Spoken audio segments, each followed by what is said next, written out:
Welcome to today's discussion on recurrent neural networks.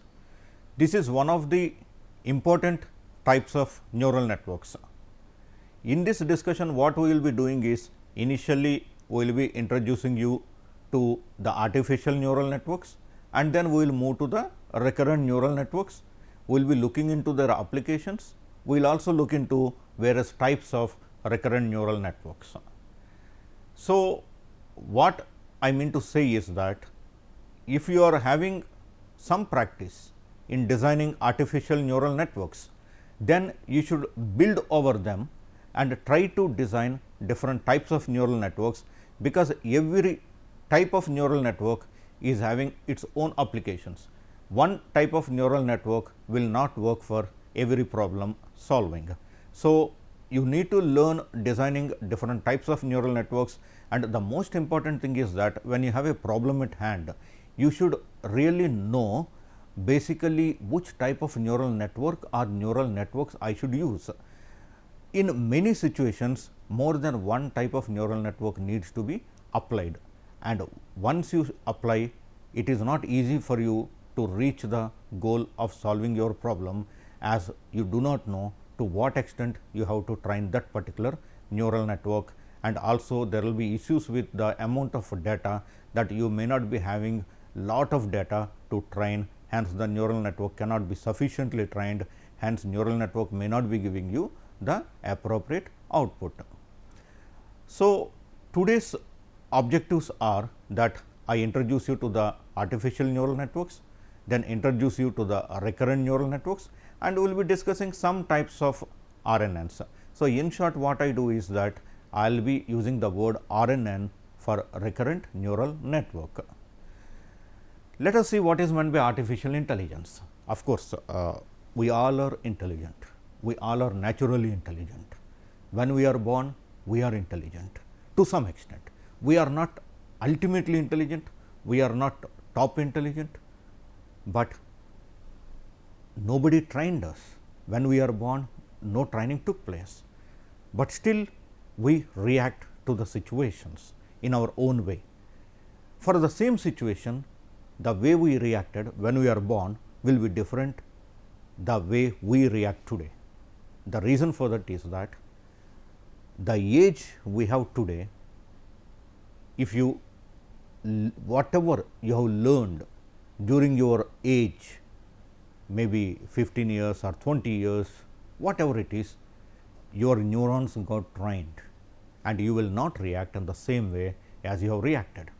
Today, suppose you are reacting to a situation, and after 5 or 10 years, you may not be reacting in the same way, because again you learned many things during this period. So, one important thing is that for the same input, output may not be the same always. Please remember, this is not like our conventional programs, wherein you give input, you get a output, and for that input definitely you will get that output only. No, in the case of artificial intelligence, that is not the case. It may be same sometimes, but it is not guaranteed to be the same, and normally it is not the same, because your neural network is learning. Now, artificial intelligence, why I used that term here is that when you are born, you are naturally intelligent, but as you are growing, as you are responding, you are not naturally intelligent, you are artificially intelligent, because you are learning from external situations. When you are born, you do not have any such situation that you learned, but once you are growing, you started learning, and so your intelligence has increased, and but whatever intelligence you have, that is artificial intelligence. Now, the aim of the subject artificial intelligence is that even to make machines think like humans. A machine is a machine. You think of a robot, it is made of steel, okay, and some ICs, that this. It does not do anything unless you train it to do things. The aim is that the robots or any machine should behave the same way as a human behaves. That is the target of artificial intelligence, and hence we also call artificial intelligence as machine intelligence. it is intelligence that is demonstrated by machines, unlike natural intelligence displayed by humans and animals. Artificial intelligence as any task performed by a piece of software or a machine that if a human carried out the same activity, we would say the human had applied intelligence to accomplish that particular task. Artificial intelligence is the ability of a machine to perform tasks that are commonly performed by the intelligent beings, and we ourselves treat us as intelligent beings. Humans and animals and machines, we think that they are not intelligent. Obviously, they are not intelligent, and we have to make them intelligent on par with us, and sometimes they become more intelligent due to our programming. So, ultimately our goal is that they should behave the same way as a human being behaves, and you should remember that even not all human beings behave in the same way for the same situation. So, you will have some approximation when machines are behaving like humans. There are several areas in artificial intelligence. They are machine learning, deep learning, evolutionary computing, computer vision, robotics, expert systems, speech processing, natural language processing. These are different areas in the artificial intelligence. Now, machine learning is something where we will start, and then we will take you through the deep learning, and then artificial neural networks, and then recurrent neural networks. Basically, deep learning means learning by training using neural networks. Okay. So, machine learning algorithms use statistics to find patterns in massive amounts of data. Data can be anything like numbers, words, images, clicks. It can be digitally stored and can be fed into a machine learning algorithm. Machine learning is widely used in recommendation systems in Netflix, YouTube, Spotify, Google, Facebook, Twitter, and many more. It is also used in voice assistants such as Siri, Alexa, and similar such systems. And normally machine learning needs data, because in the case of Facebook, Spotify, YouTube, everywhere you find a lot of data. Since there is a lot of data, it is possible for you to use them as input to the machine, so that machine will grasp the patterns in the data and will give you such inputs that you can take appropriate decisions to get more and more customers. All these systems which I mentioned, they collect data from you, they feed to a machine learning algorithm and make a guess of what might you want next. For example, when I go and search for something in Amazon, okay, it keeps on flashing that would you like to buy this one also, or it will be flashing news about something else which I am not looking for at that moment, but still it does it in a very sensible manner, because its data says that whoever bought this had also bought that, or whoever bought this, the one which you are searching for, had also searched for the item which it is showing to you. So, there are chances that you may also be interested in the other item apart from what you are searching for. All these things are possible due to machine learning and deep learning. So, the working of machine learning is that first you find the pattern and then you apply the pattern and you get the output and implement that particular output. There are three approaches of learning in a machine learning algorithm. They are supervised learning, unsupervised learning, and reinforced learning. In the case of supervised learning, the computer is presented with example inputs and their desired outputs. The goal is to learn a general rule that maps inputs into outputs. In the case of unsupervised learning, they take a set of data that contains only inputs and finds structure in the data like grouping or clustering of data points. The algorithms learn from test data that has not been classified or categorized. Instead of responding to feedback, these algorithms identify commonalities in the data and react based on the presence or absence of such commonalities in each piece of data. In the case of reinforcement learning, a computer program interacts with a dynamic environment in which it must perform a certain goal, such as driving a vehicle or playing a game against an opponent. As it navigates its problem space, the program is provided feedback that's analogous to rewards which it tries to maximize. So, here what you have to observe in the case of reinforcement learning is that the output is getting fed into the input. So, there is not only input, but also the experience which the algorithm got by the previous inputs. Using them, it will also try to make better decisions or give a output that is more accurate, though not 100% accurate, but will be better in the accuracy levels. So, that is a brief introduction to the machine learning. Nowadays, deep learning is being used heavily. Machine learning is also used very heavily, because in the case of deep learning, the bottleneck is that you need very powerful computers, okay, because there is massive amounts of data that will be used to train the neural networks, and so your computers capabilities should be far higher than what are available today. Due to that, machine learning algorithms are being implemented more than the deep learning algorithms, but at the same time top organizations such as Google, Microsoft and others have already invested heavily in the deep learning. They have those machines and they are implementing the neural networks, and you can Google always to find out which is the largest neural network in the world as on today, because the companies that develop software or that design neural networks will also reveal the number of neurons in their neural network, and more neurons you can say it is a bigger network, and at the same time more hidden layers and other things you can call it as a very big network, but all those things will be coming up in the today's discussion. Now, in the case of deep learning is subset of machine learning, where artificial neural networks and algorithms inspired by human brain learn from large amounts of data. The name deep learning is because the neural networks have various deep layers that enable learning. The word deep needs to be taken from the context of the number of hidden layers. In a neural network, you have an input layer, you have an output layer, and in between you have hidden layers. More hidden layers, it means that more in-depth processing is going on, hence we call it as a deep learning network or a deep learning neural network. Deep learning algorithms attempt to draw conclusions as humans would by continuously analyzing data with a given logical structure.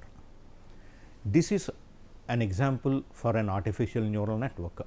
You can see the input x, you can see the output y, and in between you can see h1, h2, h3, they are hidden layers, and you can also see w1, w2, w3, w4, they are edges, they are having some values which are called weights. So, weights are to be decided by the programmer in addition to the inputs that are given. So, you have input layer, you have output layer, then you have hidden layers. So, these edges carry the weights, along with them initially there will be input, and at the last stage you will have output, and in between the processing takes place at each hidden layer. One important feature of this artificial neural network is that you can see that it is a fully connected network. Every neuron is connected to each and every other neuron. This is one feature of an artificial neural network, but it may not be the feature of every artificial neural network as we dwell into different types of artificial neural networks or neural networks. So, this is one example of the artificial neural network. There are different types of artificial neural networks. The most basic one is perceptron. Okay, perceptron neural network. It implements logic gates such as AND, OR and other logic gates. So, a perceptron neural network, you can find some gates being used to implement it. Then we have feed forward neural networks that can be used for the face recognition, speech recognition. Then you have multi-layer perceptron neural networks, they are used for machine translation. Then we have convolutional neural networks, they are very famous. Wherever image is there, their convolutional neural network is there. So, in the case of convolutional neural networks, their application is image processing and computer vision. Then we have radial basis function neural networks. They are used for power plants, for load balancing. We have recurrent neural networks, which is our main topic, which will be starting in a few moments. They are for text processing like auto suggest, grammar checks, text to speech processing, image tagger, sentiment analysis and translation. Modular neural networks, they are for stock market prediction systems. So, these are different types of artificial neural networks. You will find many more, but here I have introduced you only to these, but our main focus will be on the recurrent neural networks today. What are recurrent neural networks? Recurrent neural networks are class of artificial neural networks in whom neurons send feedback signals to each other. In recurrent neural networks, output from previous step is fed as input to the current step. Initially, I mentioned that for the same output, for the same input, output may vary. This is why it varies. In a recurrent neural network, what happens is that you provided input initially, you get output. Okay? Now, that output is streamed not only to the user, but also it is treated as input along with the next input. So, now what is happening is you have input plus the previous output, they become the input and now you will have output. So, this output is based on not just on the input, but also the earlier output. So, what is happening is your network is learning from the output it has provided, due to which its output for the same input may vary due to the learning process that has taken place.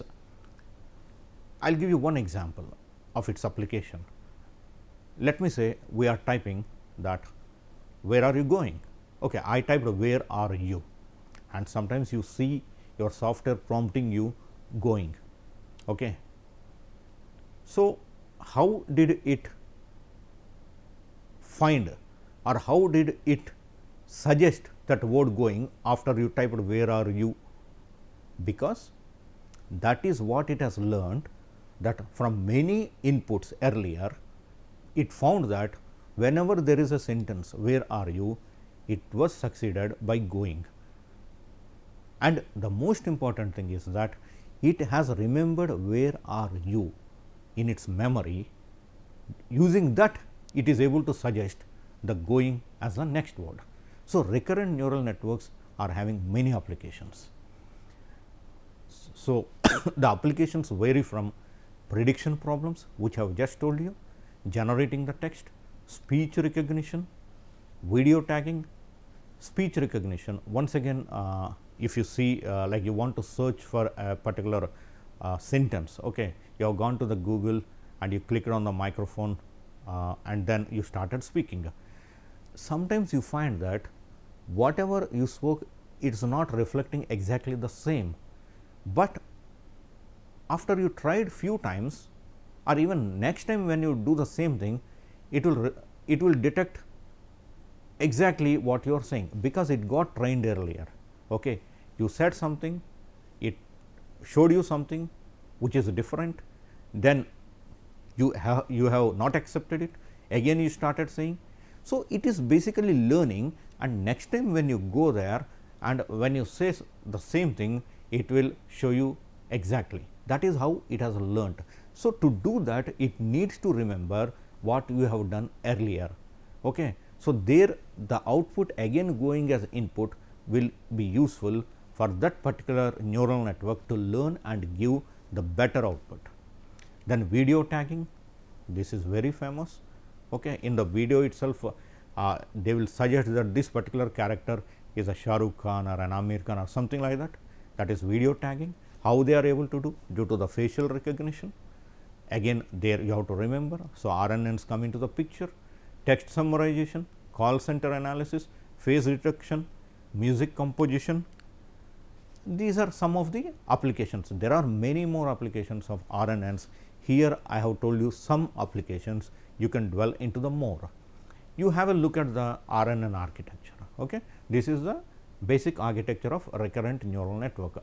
Now, what you do is you forget about this particular portion. Okay. You just focus on this particular portion.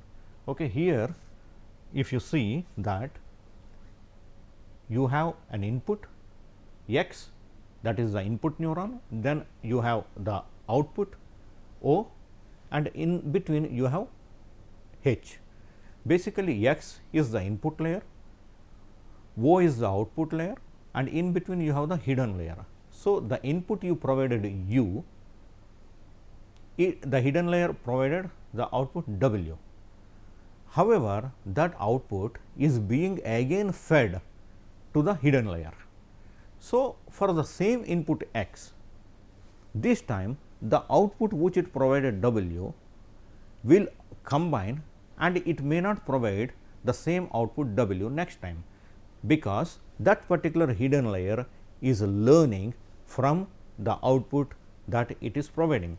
That now, this is basically a network. Okay. We are speaking about the x, it is the input layer, H we are speaking about a hidden layer, and O it is the output layer.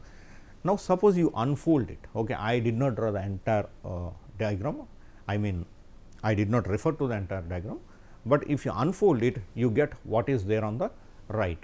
There you find that x t minus 1. Okay. So, at t minus 1 time, x is the input, then this is the input neuron and U is the input, and it has gone to the hidden layer, and then the output is W, and at the same time t minus 1, O t minus 1. Okay. So, here what has happened is that whatever hidden layer is processing, it is not just processing U, it is also processing V. And if you look at the next neuron, there this particular neuron in the hidden layer is giving input to it. So, if you consider at time t for the same input, now the output is being processed in the hidden neuron, and here not just U, but also V combined, and then it gives W. So, this W and this W may not be the same. So, at time t the output may vary for the same input. Like that, what happens is it gets information from not just the input, but also from the output. There are different types of recurrent neural networks. There are deep recurrent neural networks, bidirectional recurrent neural networks, recursive neural networks, encoder decoder sequence to sequence recurrent neural networks, long short term memory RNNs. But in a basic RNN, you have already seen that there is a feedback. Okay. There is a feedback along with the input. So, input plus feedback is processed to give the output, again that output is added to the feedback. So, constantly these neural networks are learning, due to which for the same input the output may vary based on the earlier outputs. Let us see the deep recurrent neural network. In a deep RNN with L hidden layers, each hidden state is continuously passed to both the next time step of the current layer and the current time step of the next layer. That is what I have shown you earlier, and they are useful very much in modeling visual sequences. So, this is a deep recursive neural networks. So, here you can see a deep input architecture. Here I can show you that you have a input layer, then you have a hidden layer, and then from the hidden layer again they are being fed back to the hidden layers, and ultimately it is going to the output layer. And here in this architecture you see deep recurrent architecture. Here you have more hidden layers. Okay. And the interesting thing is, here it was just one step backward, but here the output is fed to the initial hidden layer. So, in how many hidden layers the feedback is received, it will also show you the change in the result, and then you have a deep output recurrent architecture. Here what happens is, just out of the first hidden layer the output is fed back to the input. So, these are different network architectures of the RNN. Then we have bidirectional recurrent neural network. In bidirectional recurrent neural networks, they connect two hidden layers running in opposite directions to a single output, allowing them to receive information from both past and future states. This generative deep learning technique is more common in supervised learning approaches rather than unsupervised or semi supervised, because how difficult it is to calculate a reliable probabilistic model. So, the bidirectional RNNs are trained with similar algorithms as RNNs, since the two directional neurons do not interact with one another. If backpropagation is necessary, some additional process is needed, since input and output layers cannot both be updated at once. In general training, forward and backward states are processed first in the forward pass before output neurons are passed. For the backward pass, the opposite takes place. Output neurons are processed first, then forward and backward states are passed next. Weights are updated only after the forward and backward passes are complete. So, this is the example or architecture of a bidirectional recurrent neural network. You can see that the input and output arrows are in both directions. I mean to say, at one point you are getting the information from hidden layer, at another point you are giving output to the another hidden layer. So, in this way, in both the directions the information processing takes place. So, the output will be more accurate here. Now, let us compare BRNNs and RNNs. Unlike standard recurrent neural networks, BRNNs are trained to predict both the positive and negative directions of time simultaneously. BRNNs split the neurons of a regular RNN into two directions, one of the forward states positive time direction and another for the backward states negative time direction. Neither of these output states are connected to inputs of the opposite directions. By employing two time directions simultaneously, input data from the past and future of the current time frame can be used to calculate the same output, which is the opposite of standard recurrent networks that requires an extra layer for including future information. The applications include speech recognition, translation, handwriting recognition, protein structure prediction, part of speech tagging, dependency parsing, entity extraction and sentence classification. In the case of sentence classification, both BRNNs and LSTM is used. There are some limitations of BRNN that the entire sequence must be available before predictions can be made. Now comes the recursive RNN. A recursive neural network is a kind of deep neural network created by applying the same set of weights recursively over a structured input to produce a structured prediction over variable size input structures or a scalar prediction on it by traversing a given structure in topological order. So, recursive neural networks have been successful, for instance, in learning sequence and tree structures in the natural language processing, mainly phrase and sentence continuous representations based on word embedding. So, this is one example of the recurrent neural network. So, there are several applications of recurrent neural networks such as sentence level sentiment analysis and other things. So, let us briefly have a look at encoder decoder sequence to sequence RNNs. A sequence to sequence model lies behind numerous systems which you face on a daily basis. So, here Google Translate, voice enabled devices, online chatbots are applications.